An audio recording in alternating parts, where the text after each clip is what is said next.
जय शनिदेव। मैं आरपी सिंह आप सभी का हार्दिक स्वागत करता हूं हमारे विशेष कार्यक्रम सुभारती संवाद में। दर्शकों, पंच महाभूत यानी पंच तत्व सुरक्षा और संतुलन के माध्यम से पूरी सृष्टि को, प्रकृति को नया जीवन दान देने के लिए महाराष्ट्र के प्रसिद्ध श्री शनेश्वर तीर्थ क्षेत्र शनि आश्रम चिकलथाना छत्रपति संभाजी नगर उर्फ औरंगाबाद के तत्वावधान में एक राष्ट्रीय संत सम्मेलन का आयोजन किया गया। इस पंच महाभूत लोकोत्सव में होने वाले राष्ट्रीय संत सम्मेलन में भारत के अनेक राज्यों से संत, महात्मा, ज्ञानी, प्रवक्ता, आध्यात्म शिरोमणि विद्वानों ने भाग लिया। पृथ्वी की उर्वरा शक्ति नष्ट होने से कैसे बचाएं? जल को कम होने से कैसे बचाएं? आकाश, वायु को प्रदूषण से मुक्त कैसे रखें? बढ़ती हुई अग्नि के ताप को कैसे कम करें? आदि चिंताजनक विषयों पर विद्वान महात्माओं ने अपने विचार व सुझाव प्रस्तुत किए। उनके विचारों और ज्ञानवर्धन सुझावों को राष्ट्रहित में प्रति शनिवार को सुभारती टीवी के कार्यक्रम सुभारती संवाद डॉक्टर विभाश्री दीदी जी के साथ नामक कार्यक्रम में प्रसारित किया जा रहा है। तो दर्शकों, कार्यक्रम की शुरुआत करते हैं और देखते हैं हमारी एक बहुत ही खास विशेष रिपोर्ट। शनि साधिका डॉक्टर विभाश्री दीदी जी का संक्षिप्त परिचय। श्री शनीश्वर तीर्थ क्षेत्र शनि आश्रम चिकलथाना छत्रपति संभाजी नगर महाराष्ट्र की आप संस्थापिका हैं। आपके इस शनि आश्रम में ही 24, 25, 26 जून 2023 को एक भव्य पंचतत्व महोत्सव पंच महाभूत लोकोत्सव का आयोजन हुआ था। पंचतत्वों की सुरक्षा और संतुलन के माध्यम से जीवन रक्षा के लिए इन पंचतत्व महोत्सव में राष्ट्रीय संत सम्मेलन का आयोजन हुआ। इस आयोजन के प्रथम दिन का दीप प्रज्वलन अनेक महामंडलेश्वरों, पीठाधीश्वरों ने मिलकर किया। संपूर्ण कार्यक्रम का आयोजन और संचालन प्रसिद्ध एस्ट्रोलॉजर साधिका डॉक्टर विभाश्री दीदी जी ने ही किया, जिनके व्यक्तिगत निमंत्रण पर भारत के अनेक राज्यों से 100 से भी अधिक संत, महात्मा, सद्गुरु, आध्यात्म शिरोमणि श्री शनि आश्रम छत्रपति संभाजी नगर महाराष्ट्र की पावन भूमि के संत सम्मेलन में पधारे थे और पूरे महाराष्ट्र क्षेत्र से भी लगभग 500 संत, महात्माओं, प्रवक्ताओं, विद्वानों ने भी इस आयोजन में भागीदारी निभाई और प्रमुख वक्ताओं ने अपने अपने उद्बोधन से लोगों को मंत्रमुग्ध भी किया, जिसमें कोल्हापुर महाराष्ट्र के कनेरी मठ के पीठाधीश्वर स्वामी अदृश्य काट सिद्धेश्वर स्वामी जी, अखिल भारतीय गोसेवा संघ रायपुर छत्तीसगढ़ के प्रमुख दूधाधिधारी मठ के मठाधीश महामंडलेश्वर श्री राजेश्री महंत श्री राम सुंदर दास जी महाराज प्रमुख थे। साथ ही बीजेपी के राष्ट्रीय प्रवक्ता श्री सुधांशु त्रिवेदी और नारी रत्न राजेश्वरी मोदी उर्फ राज दीदी, नारायण रैकी सत्संग परिवार मुंबई ने अपनी ओजस्वी मोटिवेशनल वाणी से सभी को मंत्रमुग्ध किया। 3 दिनों में 30 से अधिक वक्ताओं को सुनने का सौभाग्य मिला। शनि साधिका डॉक्टर विभाश्री दीदी जी के द्वारा संचालित इस राष्ट्रीय संत सम्मेलन की ज्ञानवर्धक झलकियां शनि साधिका दीदी जी के ही ज्ञानवर्धक कार्यक्रम सुभारती टीवी के सुभारती संवाद साधिका डॉक्टर विभाश्री दीदी जी के साथ कार्यक्रम का महत्वपूर्ण हिस्सा भी बनी। इस पूरे त्रिदिवसीय संत सम्मेलन में साधिका डॉक्टर विभाश्री दीदी जी की सुपुत्री अभिनेत्री विभूति शर्मा जी ने अपना महत्वपूर्ण योगदान दिया और सभी संत, महात्माओं, अतिथियों की स्वागत व्यवस्था को संभाला।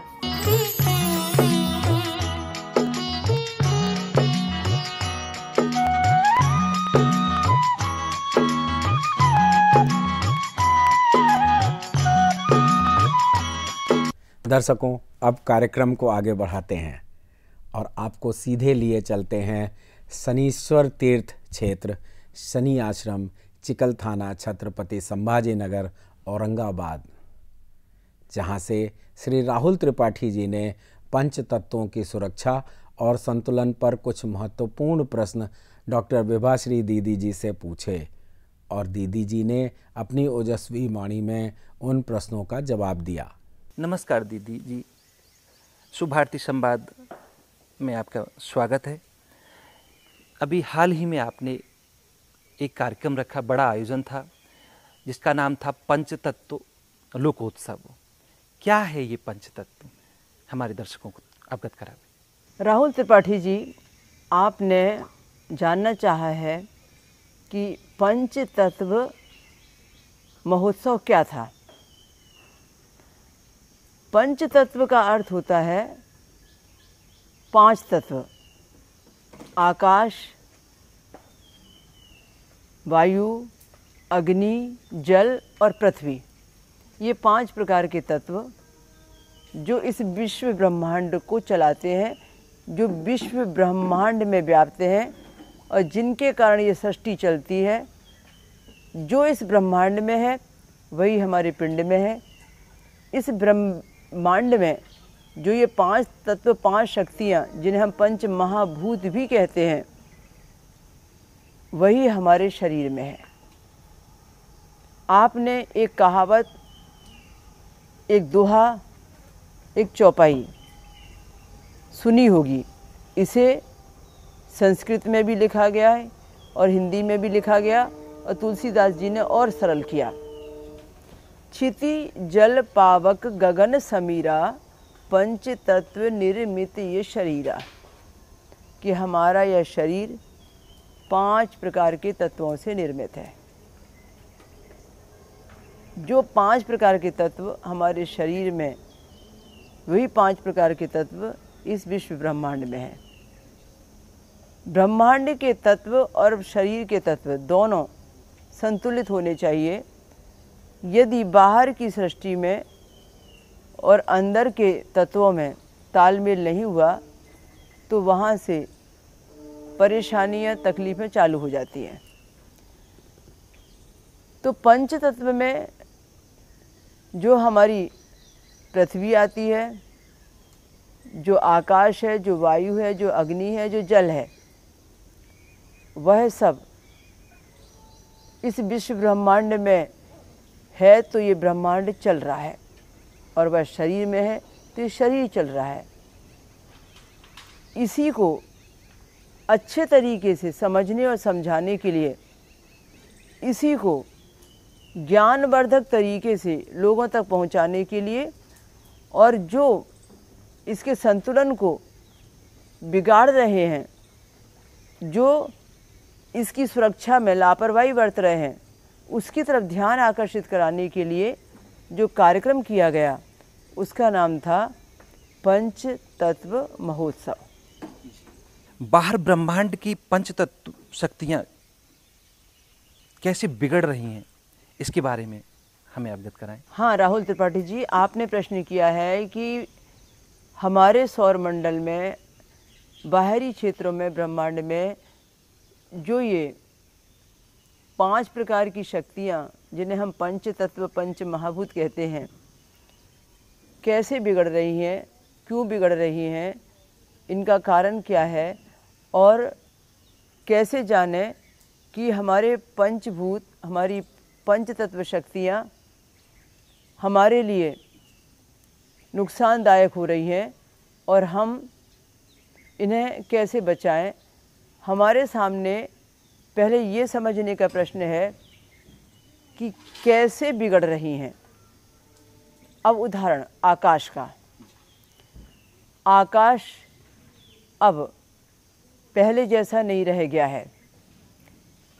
पहले जैसी आकाश के अंदर में आभा मंडल की नीलिमा और चारों तरफ से बिल्कुल उज्जवल निश्चल, जैसे हम कहते हैं कि हम पहले जब खुले गगन को देखा करते थे और खुले आकाश में जब हम भ्रमण किया करते थे, तब और अब में बहुत फ़र्क हो गया है।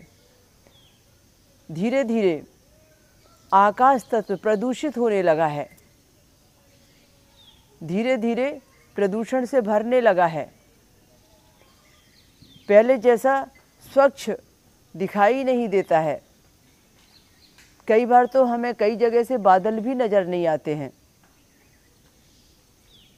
हमारे यहाँ की फैक्ट्रियों ने और हमारे यहाँ के बहुत सारे गलत लाइफ स्टाइल के तरीके ने आकाश तत्व को बहुत सारी तकलीफ़ों में, नुकसान में फंसाया है। आकाश तत्व धीरे से खराब हो रहा है। ठीक इसी तरीके से वायु तत्व भी बिगड़ने लगा है। आपने देखा पिछले दिनों एक महामारी कोरोना का रूप लेकर आई थी। क्या थी ये बीमारी? वायु तत्व के बिगड़ने की बीमारी और वायु तत्व के अंदर का प्रदूषण और वायु से संबंधित रोग, और लोग ऑक्सीजन के लिए तरसने लगे थे, श्वास के लिए लोग तरसने लगे थे। वायु में व्याप्त हो गया था वह चारों तरफ से बीमारी का सारा बैक्टीरिया। सब जगह जहाँ देखो वहाँ पर लोगों को लगता था कि ये श्वास के द्वारा भी अंदर चला जाएगा। तो वायु के अंदर में जो ये विषैली गैसें, वायु के अंदर में जो ये फैक्ट्रियों की गैसें, जो ये प्रदूषण की गंदगी, और जिस तरीके से आपने देखा कि रोगों से संबंधित जितने भी वायु के अंदर में बैक्टीरिया आ जाते हैं, वायरस आ जाते हैं, वो सारे के सारे वायु के अंदर में वायु को प्रदूषित करने का काम करते हैं, वायु प्रदूषण बढ़ाते हैं। जब हम श्वास लेंगे तो हमें शुद्ध वायु नहीं देते। शुद्ध वायु नहीं मिलने से आप समझ सकते हैं हमें कितनी परेशानियों का सामना करना पड़ेगा। ठीक अग्नि की बात करें, अग्नि का मतलब यह नहीं है कि जो हम अग्नि जलाते हैं। अग्नि का मतलब है ऊर्जा, अग्नि का मतलब है एनर्जी, हमारी लाइट, हमारी रोशनी। जो भी ये ऊर्जा शक्ति है उसको हम देख रहे हैं कि हम जितनी ज़्यादा पैदा कर रहे हैं उतनी ज़्यादा खपत भी हो रही है। हमारे पास संतुलित कहीं कुछ भी नहीं है। हम ऊर्जा को, बिजली को, लाइट को, शक्ति को, अग्नि को जैसे जैसे तैयार कर रहे हैं वैसे वैसे वो कम पड़ती चली जा रही है। होना ये चाहिए था कि हमें और सेव करके मिलती थी, भविष्य में और ज़्यादा हम ऊर्जा को प्राप्त कर सकते थे। पर हम जितना जितना उसे पैदा करते हैं, जितना जितना हम उसे बढ़ाते हैं, उतना और घटती चली जाती है, क्योंकि अब लोगों की डिमांड कहीं और ज़्यादा होती चली जा रही है और ऊर्जा को तैयार करने के साधन नष्ट होते चले जा रहे हैं। अग्नि तो है ही अग्नि, चाहे वो सूर्य के ताप में हो और चाहे वो अग्नि जो हम चूल्हे में जलाते हैं, हवन यज्ञ में जलाते हैं, या हमारे पेट के अंदर की जठराग्नि है जो हमें जीवन दान देती है, या शरीर के अंदर की अग्नि है। सब प्रकार की अग्नि तत्व अग्नि ही है। ऊर्जा से कहें या इस तरीके से प्राकृतिक नेचुरल कहें, अग्नि तो अग्नि ही है। पर जब तक हमें इसकी नॉलेज नहीं मिलेगी तब तक हम इसे सेव नहीं कर पाएंगे, हम पूरी तरह से इसका बेनिफिट नहीं उठा पाएंगे। जैसे कि हम कहते हैं ना कि आमदनी अठन्नी और खर्चा रुपया। हमारे पास में एक लिमिट बैलेंस था और हमने खर्चा उससे डबल कर लिया, तो नतीजा क्या था? हमारे पास में सिर्फ इतने घंटे की लाइट थी, उससे ज़्यादा जलाया तो फिर क्या था? बाद में अंधेरे में रहना पड़ेगा। इसी तरीके से हम जल को देख रहे हैं। जल चाहे नदी में हो, तालाब में हो, बर्फ़ के रूप में हो, हिमशिखा में हो, बारिश में हो, कुएं का हो, बोर का हो, ज़मीन के अंदर हो, या जल हमारे शरीर के अंदर हो, या हमारे ब्रेन के अंदर में 70-76% जल हो, हमारी बॉडी के अंदर में 76-72% जल हो। तो ये 72 या 76% जल जो हम बताते हैं विज्ञान के आधार पर कि शरीर के अंदर में है, और प्रकृति में भी हम देखते हैं कि सारी प्रकृति स्थूल नहीं है। पृथ्वी के अंदर में उतना 72% एरिया में जल है और बाकी में सारी प्रकृति है। दोनों सेम है, शरीर में भी और प्रकृति में भी। तो हमें ये समझना है कि जब ये जल प्रकृति में और शरीर में दोनों सेम है तो ये सेम ही रहना चाहिए। यदि ये प्रकृति से घटेगा या शरीर से घटेगा तो हम आगे तकलीफ में आएंगे। पृथ्वी पर पृथ्वी तत्व की बात करें, हम पृथ्वी को, धरती को किस तरीके से इस्तेमाल करते हैं। किसान एक बीज बोता है तो बीज बोने के बाद फसल काटता है, और फसल काटने के बाद में वो उस खेत में आग लगाता है या उस खेत को बिना रसायन डाले अलग तरीके से नेचर के हिसाब से वो उस खेत को फिर से उपजाऊ बनाने की कोशिश करता है। ये किसान पर निर्भर करता है। किसान एक है, खेत अलग अलग है, या मैं यूँ कहूँ कि अलग अलग खेतों की खेती बहुत सारे किसान कर रहे हैं। एक ही मौसम है, एक ही बारिश है, एक ही धूप है, पर फसल दोनों की अलग अलग हो रही है, किसी की कम किसी में ज़्यादा, क्योंकि एक प्रकृति के साथ पंच तत्वों के साथ संतुलन बिठा के चल रहा है और एक पंच तत्वों के विपरीत चल रहा है। तो जो अनुकूल होगा उसका रिजल्ट कहीं बहुत अच्छा आएगा, और जो प्रतिकूल होगा उसका रिजल्ट कमजोर हो जाएगा। तो पृथ्वी की उपजाऊ शक्ति बैलेंस मांगती है कि आप संतुलन के साथ इसकी उपजाऊ शक्ति के ऊपर ध्यान दें।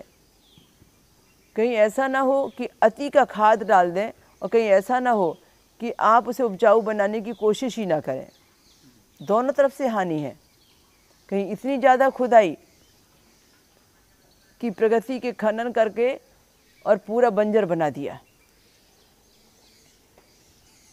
इसलिए ये जो पंच तत्व हैं बिगड़ रहे हैं, और पंच तत्व बिगड़ रहे हैं तो हमारे शरीर के अंदर में हमारे सातों चक्र पंच तत्वों का हिस्सा है। हमारे शरीर के अंदर में पृथ्वी का तत्व भी है, वायु का तत्व भी है, अग्नि का तत्व भी है, आकाश भी है और जल भी है। तो ये जो आकाश, वायु, अग्नि, जल, पृथ्वी हमारे शरीर के अंदर में है, ये बिगड़ चुकी है। तभी तो 50 प्रकार के रोग होने लगे हैं। तभी तो व्यक्ति की आयु कभी 125 साल हुआ करती थी और घटते घटते घटते घटते बहुत कम हो गई है। तो ये उदाहरण है कि हमारे पंच तत्व बिगड़ रहे हैं, जिन्हें हम अपने वेदों की भाषा में पंच महाभूत कहते हैं।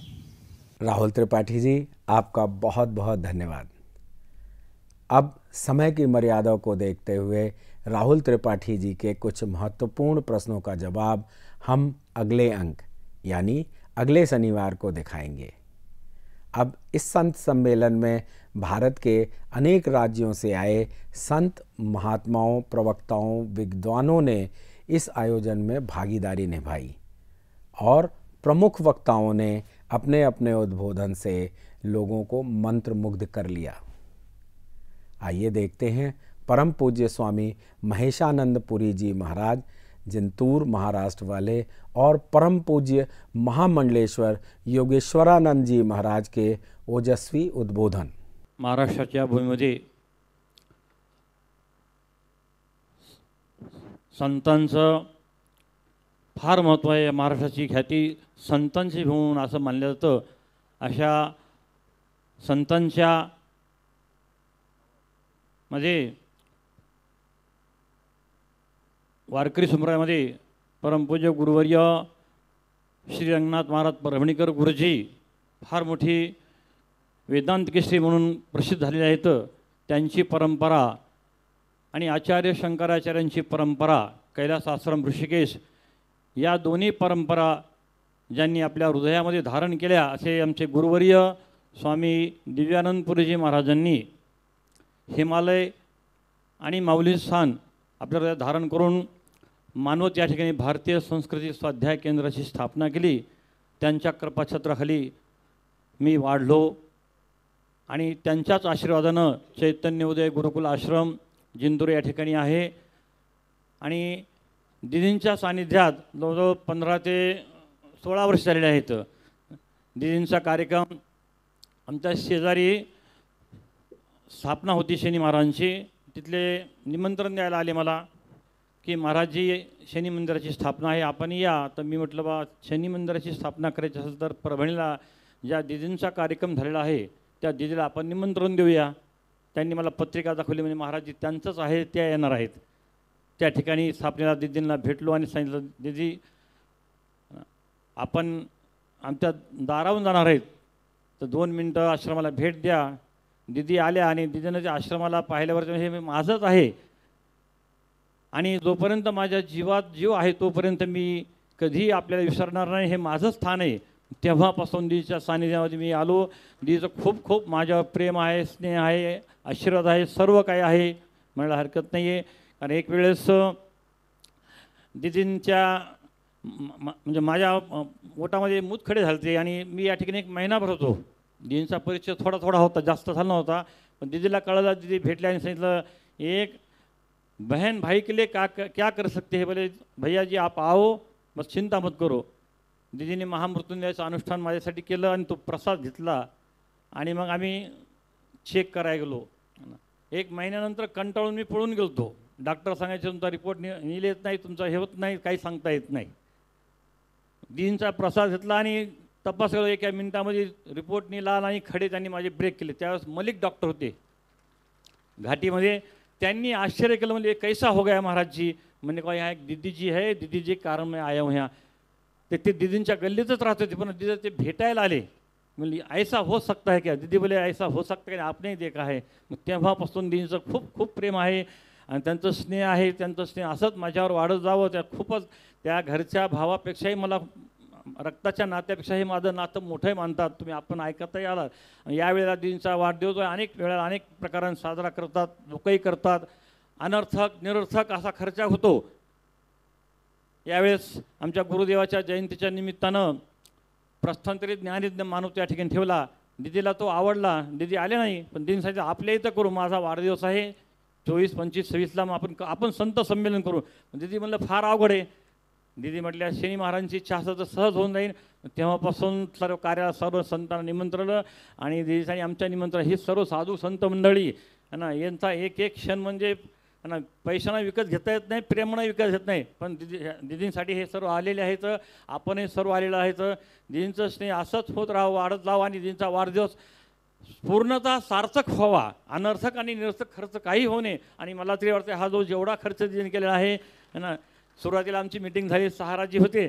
त्याने दीदी आपका इतना संकल्प है कैसे होगा. दीदी ने कहा शनिदेव जी है, उनकी इच्छा होगी तो होगा. हमने कहा ठीक है दीदी, आपकी इच्छा है, हमारी इच्छा है, सबकी इच्छा है. उनकी इच्छा हो, हमारी इच्छा है तो उनकी इच्छा हो ही जाएगी. और उनकी इच्छा से सब कुछ हुआ है, सब अच्छा ही हुआ है, सब एकदम बढ़िया. हम तो प्रसन्न हैं, दीदी प्रसन्न है, आप भी प्रसन्न है और भगवान भी शनिदेव जी प्रसन्न हुए, इसलिए तो कल मिलने के लिए आए थे. परम पूज्य डॉक्टर श्री विभाधिरी दीदी यांच्या प्रगट दिनानिमित्ताने पंचतत्व विलीन म्हणजे पंचतत्वामध्ये आपण काय करतो. पंचमहाभूत, याला भूतच नाव का दिलं शास्त्रांनी. पंचमहाभूत माऊली तर सोप्या भाषेत सांगती, भूता परस्पर जडो मैत्री जीवांची. जर भूताप्रमाणे त्याला जर पंचतत्वाला भूत हे नाव देण्याचं असेल तर 6वं पुराण सांगतं, भूताशतीनं प्रोवस्ततो ना जानायशती नस्तम प्रोवास्तो पेहा जाना जया स्थिती जवरा असतो. म्हणजे हे शरीर आहे, या शरीराला जे 5 तत्व लागतात जीवनामध्ये, अग्नितत्व आहे, वायुतत्व आहे, जलतत्व आहे, आकाशतत्व आहे. हे शरीर याच्यापासून निर्माण केलेलं आहे. मग ह्या शरीराला जीवन जगण्याकरता कोणी फलाहारी आहे, कोणी कशाहारी आहे, तर कोणी कशाच्या हारी आणि कोणी कशाच्या आहारी. तर याच्याकरता शास्त्र सांगतं की मनुष्याचं जीवन जर हे असेल तर पंचतत्वा करता आहे आणि पंचतत्वापासून ते निर्माण झालेलं आहे. आणि पंचतत्वापासून भगवंताची प्राप्ती करण्यासाठी ते शरीर आपल्याला निर्माण केलेलं आहे. नुसतं खाण्यासाठी राहण्या करण्यासाठी नाही. हे तर पशुपक्षी जीवन पण करतं, हे पशुचं पण जगणं आहे. पण आपण जन्माला आलेलो आहे तर वैदिक सनातन हिंदू धर्मामध्ये आलेलं आहे. कसं आहे, वैदिक सनातन हिंदू धर्मामध्ये आलेलो आहे आणि धर्मामध्ये आल्यानंतर आपल्याला भगवंताची प्राप्ती करायची, आपल्या परिवाराची प्राप्ती करायची, त्या करून नाही आपल्याला आपल्या देशाची सुद्धा प्राप्ती करायची आणि प्रगती करायची. याच्याकरता पंचतत्व शरीर आहे आणि पंचतत्व शरीर याला चालना करण्याकरता भगवान परमात्मा गीतेत सांगतात का ना जायती जायतो जयंती. काय जगण्याकरता काय असतं, आपल्याला जीवनामध्ये आपल्याला जर उद्धार करून घ्यायचा असेल तर पंचतत्वामध्ये आपल्याला विलीन नाही व्हायचं. पंचतत्वाला आपल्याला कसं जगवायचं, पंचतत्वावर जर मध्ये बघितलं तर आपण बघा पाणी किती दूषित झालेलं आहे, सगळ्या गोष्टी जर बघितल्या तर किती दूषित झालेलं आहे, जे अन्न खातो आपण ते किती दूषित झालेलं आहे. तर मग पंचतत्वामध्ये आपल्याला जर करायचं असेल तर त्याला सेंद्रिय खताची शेती म्हणली जाते. कशी सेंद्रिय खताची जर शेती केली तर आपल्या जीवनामध्ये पूर्वी बघा एवढे कोणाला कॅन्सर होत नव्हते, आता जास्त कॅन्सरचं प्रमाण आहे, शुगरचं प्रमाण आहे, कशाचं प्रमाण आहे, हे कशामध्ये का आपल्या अन्नामध्ये असतं. मग अन्नाने जर आपलं शरीराचं आयुष्य वाढू शकतं तर भक्तीनं त्या रोगावर आपण विजय पण प्राप्त करू शकतो. पण त्याला भक्ती माहिती शेती आपल्याला कशी काय रसायन खेतीची करावं लागत असते, त्या भक्तिरूपामध्ये होतं. म्हणून भगवान शनिदेव सांगतात बनाता नाही कोई शनि जैसा तो मिटाता भी नहीं कोई शनि जैसा, हसाता नाही कोई शनि जैसा तो रुलाता भी नहीं कोई शनि जैसा. कारण मी पण शनी भक्त आहे आणि परमपूज्य दीदीजी बी शनी साधिका आहे. भगवान शनिदेवाची कृपा आमच्यावर झाली. एक संन्यासी श्री पंचदश नाम जुना आखाडा, आत्ताच मला श्री महामंडलेश्वर पद हरेगिरी महाराज यांनी घोषित केलं. हरेगिरी महाराज, शिवगिरीजी महाराज, श्री पंचदश नाम जुना आखाडा, त्यातल्या त्यात भगवान शनिदेवाची एवढी कृपा आहे. आणि म्हणून पंचतत्वामध्ये आपण जर परमपूज्य दीदींचा आमचं खूप प्रेम आहे. आणि रात्री मी पंढरपूरला होतो, त्यांनी मला 11:15 वाजता फोन केला. मला दीदी काय टेन्शन घेऊ नका, मी 11 वाजेपर्यंत संभाजीनगरमध्ये येतो. आणि मी आलो. दीदीचं खूप प्रेम आहे, दीदीने फोन केला, त्या पण खूप शनी साधिका आहे. आणि भगवान शनिदेव त्यांच्यावर आणि आमच्यावर सतत कृपा करो की असेच धर्माचे कारण हो. कारण त्यांचा प्रगट दिन आहे, विचार करा, त्यांचा प्रगट दिन आहे. आणि प्रगट दिनाकरता त्यांना मी, त्यात आमच्या मोठ्या दीदी आहे त्याच्यामुळे आशीर्वाद द्यायचा, शुभेच्छा देतो.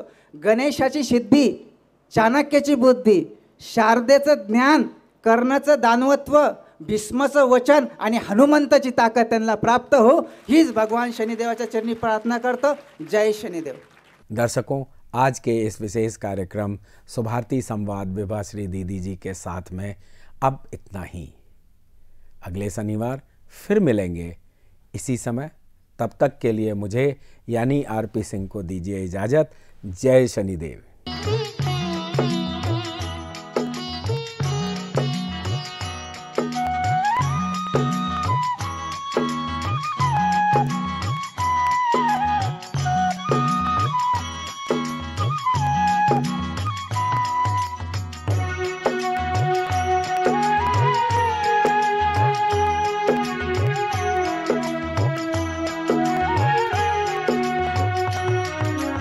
जय सनातन धर्म, जय शनिदेव.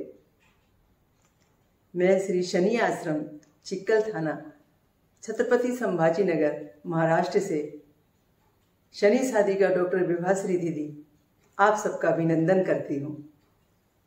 और आज आपको एक बहुत विशिष्ट कार्यक्रम के लिए निमंत्रण भी देती हूँ. हमारे अखंड भारत के सनातन धर्म की सुरक्षा और हिंदू धर्म की विजय प्राप्ति हेतु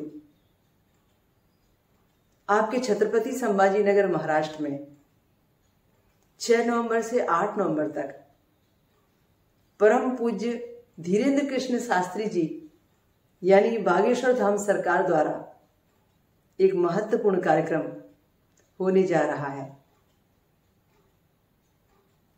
परम पूज्य धीरेन्द्र शास्त्री जी की मंत्रमुग्ध कर देने वाली संगीतमयी राम कथा का आयोजन और बागेश्वर धाम सरकार का दिव्य दरबार